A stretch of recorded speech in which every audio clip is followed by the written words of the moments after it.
ನಮಸ್ಕಾರ ಸ್ನೇಹಿತರೆ, ನಮ್ಮ ನಂಬಿಕೆಗೆ ಸ್ವಾಗತ ಸುಸ್ವಾಗತ. ಸ್ನೇಹಿತರೆ, ಮಹಾಭಾರತದಲ್ಲಿ ಕರ್ಣ ಒಬ್ಬ ದುರಂತ ನಾಯಕ. ನಿಜಕ್ಕೂ ಆತ ಪುಣ್ಯವಂತ. ಕುಂತಿಗೆ ಜ್ಯೇಷ್ಠ ಪುತ್ರ, ಸೂರ್ಯನ ಮಗ. ಕರ್ಣನಲ್ಲೇ ಕುಂತಿಯ ಸದ್ಗುಣಗಳು, ಸೂರ್ಯನ ತೇಜಸ್ಸು ಅವಿರತವಾಗಿತ್ತು. ಇದಕ್ಕಿಂತ ಅದೃಷ್ಟ ಅಂದರೆ ಬೇರೆ ಇನ್ನೇನು ಬೇಕು ಅಲ್ವಾ? ಪಾಂಡವರಲ್ಲಿ ಕರ್ಣನೇ ದೊಡ್ಡವನು. ಎಲ್ಲವೂ ಸರಿ ಇದ್ರೆ ಆತನೇ ಕುರುವಂಶದ ಚಕ್ರವರ್ತಿಯಾಗಿರ್ತಿದ್ದ. ಆದರೆ ಅವನ ದೌರ್ಭಾಗ್ಯದ ವಿಧಿ ಅವೆಲ್ಲವನ್ನು ಮಂಕಾಗಿಸಿಬಿಟ್ಟಿತ್ತು. ಅವನು ಬುದ್ಧಿವಂತ, ಶಕ್ತಿವಂತ, ಧೈರ್ಯಶಾಲಿ, ಸಾಹಸಿ, ಪ್ರತಿಭಾವಂತ. ರೂಪದಲ್ಲಿ ಅವನಿಗೆ ಸರಿಗಟ್ಟುವವರು ಯಾರೂ ಇರಲಿಲ್ಲ. ಗುರು ದ್ರೋಣಾಚಾರ್ಯರು ಹಾಗೂ ಪರಶುರಾಮರಿಂದ ಸಾಕಷ್ಟು ವಿದ್ಯೆ ಪಡೆದಿದ್ದ. ಇಷ್ಟೆಲ್ಲ ಇದ್ದು ಆತ ನಾಯಕನಾಗಲೇ ಇಲ್ಲ. ಇದಕ್ಕೆ ಮುಖ್ಯ ಕಾರ್ಯವೆಂದರೆ ಆತನ ಸಹವಾಸ ದೋಷ. ಆತ ಆರಿಸಿಕೊಂಡ ಸ್ನೇಹಿತರ ಆಯ್ಕೆ ಸರಿಯಾಗಿರಲಿಲ್ಲ. ಮೇಲಾಗಿ ಅವನಲ್ಲಿ ಕೀಳರಿಮೆ ಹಾಗೂ ಉದ್ದಟತನ ತುಂಬಿತ್ತು. ಇಂತಹ ದೌರ್ಭಾಗ್ಯವಂತ ಕರ್ಣ ಅಂಗರಾಜ್ಯದ ಪಟ್ಟವೇರಿದ್ದೇ ನಿಜಕ್ಕೂ ರೋಚಕ.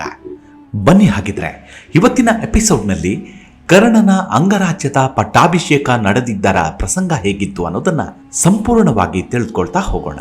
ಅದಕ್ಕೂ ಮುನ್ನ ನಮ್ಮ ನಂಬಿಕೆಗೆ ನಿಮ್ಮ ಬೆಂಬಲವಿರಲಿ. ಸ್ನೇಹಿತರೆ, ಅದೊಂದು ಸಂದರ್ಭ ಬರುತ್ತೆ. ದ್ರೋಣಾಚಾರ್ಯರು ಕೌರವ ಪಾಂಡವರಿಗೆ ಅಸ್ತ್ರಶಸ್ತ್ರಾಭ್ಯಾಸಗಳನ್ನು ಮಾಡಿಸ್ತಾರೆ. ಅದರ ಶಕ್ತಿ ಪ್ರದರ್ಶನವನ್ನ ಅರಮನೆಯವರು ಹಾಗೂ ರಾಜ್ಯದ ಜನತೆ ಎದುರು ಮಾಡಬೇಕೆಂದು ದೊಡ್ಡ ಮೈದಾನ ಸಿದ್ಧವಾಯಿತು. ಕೌರವರು ಪಾಂಡವರು ಶಕ್ತಿ ಪ್ರದರ್ಶನಕ್ಕೆ ತಯಾರಾಗ್ತಾರೆ. ಮೊದಲು ಧರ್ಮರಾಜ ತನ್ನ ಭಲ್ಲೆ ತಿರುಗಿಸುವುದು ಮತ್ತು ಯುದ್ಧ ಭೂಮಿಯಲ್ಲಿ ರಥ ಓಡಿಸುವುದು ಇವುಗಳನ್ನು ಪ್ರದರ್ಶನ ಮಾಡಿ ಮೆಚ್ಚುಗೆಯನ್ನು ಪಡಿತಾರೆ. ಮುಂದೆ ನಕುಲ ಸಹದೇವರು ಕೂಡ ಖಡ್ಗ ಪ್ರಹಾರ ಹಾಗೂ ಕುದುರೆ ಸವಾರಿ ಪ್ರದರ್ಶಿಸ್ತಾರೆ. ನಂತರ ಭೀಮ ದುರ್ಯೋಧನರು ಗದಾಯುದ್ಧ ದರ್ಶನವನ್ನ 6 ಗಂಟೆಗಳ ಕಾಲ ಮಾಡ್ತಾರೆ. ಯಾರಿಗೆ ಯಾರೂ ಸೋಲಲಿಲ್ಲ. ಹಿರಿಯರ ಅಣತಿಯಂತೆ ದ್ರೋಣರು ಇಬ್ಬರಿಗೂ ಸರಿ ಸಮಾನರು ಎಂದು ಹೇಳಿ ನಿಲ್ಲಿಸ್ತಾರೆ. ಹಾಗೆ ದ್ರೋಣರು ಮುಂದೆ ಬಂದು, ಅರ್ಜುನ, ಇದುವರೆಗೂ ಬಾಣ, ಕತ್ತಿ, ಖಡ್ಗ, ಬಲ್ಲೆ, ಗದೆ ಇವುಗಳ ಪ್ರದರ್ಶನವನ್ನ ನೋಡಿ ಜನಗಳಿಗೆ ಬೇಸರವಾಗಿದೆ. ನೀನು ಏನಾದರೂ ಚಮತ್ಕಾರವನ್ನ ತೋರಿಸು ಎನ್ನುತ್ತಾರೆ. ಅರ್ಜುನನು ಒಂದು ಬಾಣವನ್ನ ಆಕಾಶಕ್ಕೆ ಬಿಟ್ಟ. ಅದು ಜೋರಾಗಿ ಮಳೆ ಸುರಿಸುತ್ತೆ. ಆದರೆ ಅದರ ಹಿಂದೊಂದು ಮತ್ತೊಂದು ಬಾಣವನ್ನ ಬಿಟ್ಟ. ಅದು ಮಳೆಯನ್ನ ನುಂಗಿತ್ತು. ಮತ್ತೆ ಇನ್ನೊಂದು ಬಾಣವನ್ನ ಬಿಟ್ಟಾಗ ಅದು ಬೆಂಕಿಯಾಗಿ ನಂತರ ಗುಲಾಬಿ ಪಕಳೆಗಳಾಗಿ ಅಲ್ಲಿದ್ದ ಎಲ್ಲರ ಮೇಲೂ ಪುಷ್ಪವೃಷ್ಟಿಯಾಯಿತು. ಸಭೆಯಲ್ಲಿದ್ದವರೆಲ್ಲರೂ ಮೈಮರೆತರು. ತೆರೆದ ಕಣ್ಣು ಮುಚ್ಚದೆ ಮುಂದೇನು ಮಾಡುತ್ತಾನೆ ಎಂದು ಕಾತರದಿಂದ ನೋಡುತ್ತಿದ್ರು. ಮತ್ತೆ ಅರ್ಜುನನು ತನ್ನ ಸುತ್ತ 4 ಬಾಣಗಳನ್ನು ಬಿಡ್ತಾನೆ. ಇದರಿಂದ ರಾಶಿ ರಾಶಿ ಹಾವುಗಳು ಬಂದವು. ಅವು ಜನಗಳ ಹತ್ತಿರ ಹೋಗುವ ಮೊದಲೇ ಅರ್ಜುನನು ಮತ್ತೆ ಬಾಣವನ್ನ ಬಿಟ್ಟ. ಒಂದು ಹಿಂಡು ಗರುಡ ಪಕ್ಷಿಗಳು ಬಂದು ಎಲ್ಲ ಹಾವುಗಳನ್ನು ಕಚ್ಚಿಕೊಂಡು ಹೋದವು. ಇದನ್ನ ನೋಡಿದ ಜನ ನಿಬ್ಬೆರಗಾಗಿ ಶಹಬಾಷ್ ಅರ್ಜುನ ಎಂದು ಕರತಾಡನ ಮಾಡ್ತಾರೆ. ಆದರೆ ದುರ್ಯೋಧನನಿಗೆ ಮಾತ್ರ ಇದನ್ನ ನೋಡಿ ಹೊಟ್ಟೆ ಕಿಚ್ಚು ತಡೆಯಲಾಗಲಿಲ್ಲ. ಇವನನ್ನ ಸೋಲಿಸುವ ವೀರರು ಯಾರೂ ಇಲ್ಲವಾ ಎಂದು ಹಲ್ಕಚ್ಚಿ ಕೈ ಹಿಸುಕಿಕೊಳ್ಳುತ್ತಿರುವಾಗಲೇ, ಸಾಕು ನಿನ್ನ ಮಕ್ಕಳಾಟ, ಧೈರ್ಯವಿದ್ದರೆ ನನ್ನೊಂದಿಗೆ ಯುದ್ಧ ಮಾಡು ಎಂಬ ಕಂಚಿನ ಕಂಠದ ಧ್ವನಿ ಬಂದತ್ತ ಎಲ್ಲರ ದೃಷ್ಟಿ ಹೊರಳುತ್ತೆ. ಈ ಧ್ವನಿಯನ್ನಾಲಿಸಿದ ದುರ್ಯೋಧನನಿಗಂತೂ ಕ್ಷೀರ ಸಾಗರದಲ್ಲಿ ಮುಳುಗಿದಷ್ಟು ಸಂತೋಷವಾಗತ್ತೆ. ಹಿಮಾಲಯ ಪರ್ವತ ಹೊತ್ತು ತಂದಷ್ಟು ಆತ್ಮವಿಶ್ವಾಸ ಬರುತ್ತೆ. ಇಡೀ ಪ್ರಪಂಚವನ್ನ ತಾನೊಬ್ಬನೇ ಆಳಬಲ್ಲೆ ಎನ್ನುವ ಗಜಧೈರ್ಯ ಹೊರಹೊಮ್ಮುತ್ತೆ. ಎಲ್ಲರೂ ನೋಡುತ್ತಾರೆ. ಸೂರ್ಯನಂತಹ ತೇಜಸ್ಸು, ಸುಂದರವಾದ ಯುವಕ, ಆಕರ್ಷಕ ಮೈಕಟ್ಟು, ಸ್ಫಟಿಕ ಮಣಿಯಂತಹ ರಕ್ಷಣಾ ಕವಚ, ಕಿವಿಯಲ್ಲಿ ಕರ್ಣಕುಂಡಲಗಳು. ಸಾಕ್ಷಾತ್ ಶಿವನೇ ಬಿಲ್ಲು ಬಾಣ ಹಿಡಿದು ತಟ್ಟನೆ ಪ್ರತ್ಯಕ್ಷವಾದಂತೆ ನಿಂತು ಬಿಟ್ಟಿದ್ದ. ಆತನೇ ದಾನವೀರ ಶೂರ ಕರ್ಣ. ದುರ್ಯೋಧನನಿಗೆ ಕರ್ಣನನ್ನು ನೋಡಿ ಅಮೃತ ಕುಡಿದಷ್ಟು ಜೀವನೋತ್ಸಾಹ ಮೈದುಂಬಿ ಮೈಯಲ್ಲಿ ಮಿಂಚು ಸಂಚಾರವಾಯಿತು. ಕರ್ಣ ಬಂದವನೇ, ಅರ್ಜುನ, ನೀನು ಮಾಡಿದ್ದು ಒಂದು ಚಮತ್ಕಾರ. ಇದು ಯುದ್ಧ ವಿದ್ಯೆಯಲ್ಲ. ನಿನಗೆ ಯುದ್ಧ ಕಲೆ ಗೊತ್ತಿಲ್ಲವೇ? ಗೊತ್ತಿದ್ದರೆ ನನ್ನೊಡನೆ ಯುದ್ಧ ಮಾಡು ಬಾ. ಪ್ರಪಂಚವನ್ನ 21 ಬಾರಿ ಸುತ್ತಿ ಕ್ಷತ್ರಿಯರನ್ನೆಲ್ಲ ಸದೆಬಡಿದ ಪರಶುರಾಮರ ಶಿಷ್ಯ ನಾನು ಎಂದು ಸವಾಲೆಸೆದ.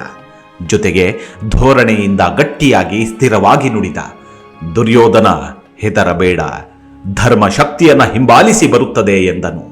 ವಿವೇಕವಿಲ್ಲದೆ ಕರ್ಣ ಹೇಳಿದ್ದನ್ನ ಕೇಳುತ್ತಾ ಅಲ್ಲಿಯೇ ಕುಳಿತಿದ್ದ ವ್ಯಾಸರು, ಯಾವಾಗಲೂ ಶಕ್ತಿ ಧರ್ಮವನ್ನ ಹಿಂಬಾಲಿಸಿ ಬರಬೇಕು. ಧರ್ಮಕ್ಕಿಂತ ಶ್ರೇಷ್ಠವಾದುದು ಯಾವುದೂ ಇಲ್ಲ. ಒಂದು ವೇಳೆ ಧರ್ಮ ಶಕ್ತಿಯನ್ನ ಹಿಂಬಾಲಿಸಿ ಹೋದರೆ ಜಗತ್ತೇ ನಾಶವಾಗುತ್ತದೆ. ಇವನ ದುರಹಂಕಾರಕ್ಕಷ್ಟು, ಎಷ್ಟು ಉದ್ದಟತನ, ಇವನ ಹಣೆಬರಹವೇ ಇಷ್ಟು ಎಂದು ಅಲ್ಲಿ ಕುಳಿತಿದ್ದ ಹಿರಿಯರ ಕಿವಿಯಲ್ಲಿ ಹೇಳ್ತಾರೆ. ಮುಂದೆ ಬಂದ ದ್ರೋಣರು ಕರ್ಣನಿಗೆ ನೀನು ಯಾವ ಜಾತಿ ಎಂದು ಕೇಳಿದಾಗ ನಾನು ಸೂತಪುತ್ರ ಎನ್ನುತ್ತಾನೆ ಕರ್ಣ. ಇಲ್ಲಿ ಕ್ಷತ್ರಿಯರ ಶಕ್ತಿ ಪ್ರದರ್ಶನ ಮಾತ್ರ ನಡೆಯುತ್ತಿರುವುದು, ನಿನ್ನಂಥವರಿಗೆ ಇಲ್ಲೇನು ಕೆಲಸ? ಇಲ್ಲಿ ರಾಜ ಮನೆತನಕ್ಕೆ ಮಾತ್ರ ಸಂಬಂಧಿಸಿತ್ತು, ರಾಜರೆದುರಿಗೆ ನಿಂತು ಮಾತನಾಡುವ ಯೋಗ್ಯತೆ ಕೂಡ ನಿನಗಿಲ್ಲ ಎಂದ. ಕರ್ಣನು ತಲೆ ತಗ್ಗಿಸಿ ಅವಮಾನದಿಂದ ಕುಸಿದ. ಅಲ್ಲಿ ಕುಳಿತು ಗಮನಿಸುತ್ತಿದ್ದ ದುರ್ಯೋಧನ ಕೂಡಲೇ ಎದ್ದು ಧೃತರಾಷ್ಟ್ರನ ಹತ್ತಿರಕ್ಕೆ ಹೋಗಿ, ಹೇ ಪಿತಾಶ್ರೀ, ನಮ್ಮ ಶಕ್ತಿಯಿಂದ ಪಾಂಡವರನ್ನ ಸೋಲಿಸಲು ಆಗುವುದಿಲ್ಲ. ಪಾಂಡವರನ್ನ ಸೋಲಿಸಲು ಕರ್ಣನಂಥವರು ನಮ್ಮ ಜೊತೆ ಬೇಕು. ಆದ್ದರಿಂದ ಅಂಗರಾಜ್ಯದ ರಾಜನನ್ನಾಗಿ ಕರ್ಣನಿಗೆ ಪಟ್ಟಾಭಿಷೇಕ ಮಾಡುತ್ತೇನೆ ಎಂದು ಧೃತರಾಷ್ಟ್ರನಿಗೆ ತಿಳಿಸಿದ. ನಂತರ ಅಲ್ಲಿದ್ದ ದ್ರೋಣರ ಬಳಿ ಬಂದು, ಹೇ ಗುರುಗಳೇ, ಇಲ್ಲಿ ಕುಲ ಪರೀಕ್ಷೆ ನಡೆಯುತ್ತಿಲ್ಲ, ನಡೆಯುತ್ತಿರುವುದು ಶೌರ್ಯ ಪರೀಕ್ಷೆ. ನೀವು ಒಬ್ಬ ವೀರನಿಗೆ ಅವಮಾನ ಮಾಡುತ್ತಿದ್ದೀರಿ. ರಾಜರಿಗೆ ಮಾತ್ರ ಯುದ್ಧ ಮಾಡುವ ಅರ್ಹತೆ ಇದೆ ಎಂದಾದರೆ ನನ್ನ ಅಂಗರಾಜ್ಯವನ್ನೇ ಕರ್ಣನಿಗೆ ಧಾರೆ ಎರೆಯುತ್ತೇನೆ ಎಂದವನೇ ನಿಂತ ಮಟ್ಟಿಗೆ ಕರ್ಣನನ್ನ ಅಂಗರಾಜನನ್ನಾಗಿ ಮಾಡುವೆ ಎಂದು ಘೋಷಿಸಿದ. ಪವಿತ್ರ ನದಿಗಳ ನೀರಿನಿಂದ ಮಂಗಳ ಸ್ನಾನ ಮಾಡಿಸಲು ತಯಾರಿ ಮಾಡುವಾಗ ಕುಂತಿಗೆ ದುಃಖ ಉಕ್ಕಿ ಬಂತು. ಕರ್ಣ ತನ್ನ ಮಗ ಅಂತ ಗೊತ್ತಿದ್ದು ಹೇಳುವ ಹಾಗಿರಲಿಲ್ಲ. ಅದೇ ಸಮಯಕ್ಕೆ ಕರ್ಣನ ಸಾಕು ತಂದೆ ಸಾರಥಿ ಅಧೀರಥನು ಕೂಡ ಬಂದ. ಘಟಾನುಘಟಿ ರಾಜರುಗಳ ನಡುವೆ ಅಂದಿನ ಸಮಾರಂಭದ ಕೇಂದ್ರ ಬಿಂದುವಾಗಿ ರಾರಾಜಿಸುತ್ತಾ ಕುಳಿತ ಮಗನನ್ನ ನೋಡಿ ಸಂತೋಷದಿಂದ ಅವನ ಕಣ್ಣು ತುಂಬಿ ಬಂತು. ರಾಜರುಗಳ ನಡುವೆ ಕುಳಿತ ಕರ್ಣ ತನ್ನ ಮಗ ಎಂದು ತಿಳಿದು ಆತನಿಗೆ ತೊಂದರೆಯಾದರೆ ಎಂದುಕೊಂಡು ದೂರದಲ್ಲೇ ನಿಂತು ನೋಡುತ್ತಿದ್ದ. ದುರ್ಯೋಧನನು ತನ್ನ ತಮ್ಮ ದುಶ್ಯಾಸನನಿಗೆ ಪಟ್ಟಾಭಿಷೇಕದ ಸಿಂಹಾಸನವನ್ನು ಅಲಂಕರಿಸಲು ಹಾಗೂ ನವರತ್ನ ಖಚಿತ ಕಿರೀಟವನ್ನು ಸಿದ್ಧಪಡಿಸಲು ಹೇಳ್ತಾನೆ.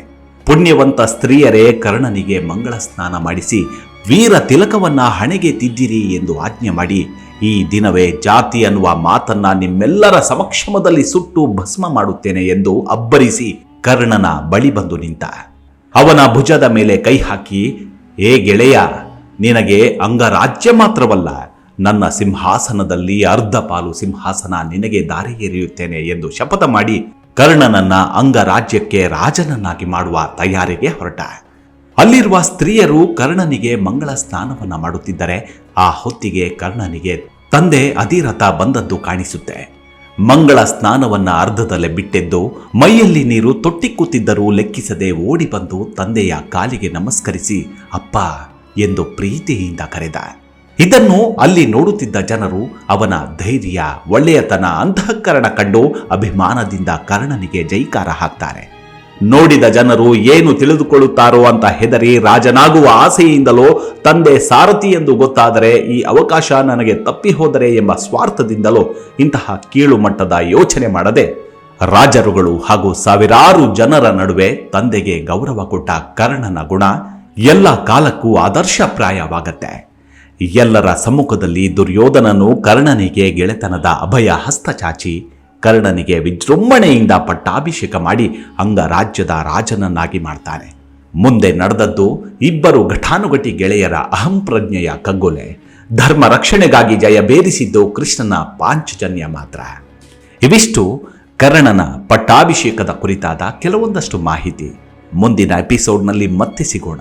ಅಲ್ಲಿವರೆಗೂ ನಿಮ್ಮ ಆರೋಗ್ಯದ ಕಡೆ ಗಮನವಿರಲಿ. Take care. ನಮಸ್ಕಾರ.